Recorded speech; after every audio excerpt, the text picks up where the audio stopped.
Hello everyone. Today I will show you how to fix Slack app integration errors in 2026. Many users face issues where apps don't connect, fail to load, or show permission or authorization errors inside Slack. First, let's understand why this happens. Slack app integration errors are usually caused by permission problems, disconnected accounts, outdated apps, or workspace restrictions. Um, Most of the time, it's fixable. Step 1. Check app permissions. Go to Slack settings, then apps, and open the affected app. Make sure all required permissions are allowed. Step 2. Reconnect the app.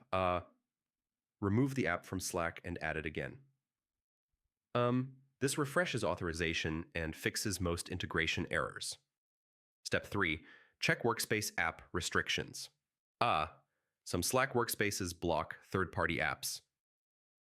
Ask your admin to approve or allow the app. Step 4. Sign out and sign back in. This helps Slack resync your account and app data. It's a simple but effective step. Step 5. Update Slack and the app. Outdated versions can break integrations. Always use the latest versions for compatibility. If the error still continues, clear Slack cache. Corrupted cache files can prevent apps from loading properly. Clearing cache often resolves persistent issues. So yeah, Slack app integration errors usually come from permissions, disconnected apps, workspace limits, or outdated software.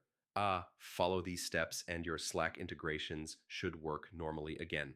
Thanks for watching. Do like this video, subscribe to the channel, and comment below if you have any questions. See you in the next.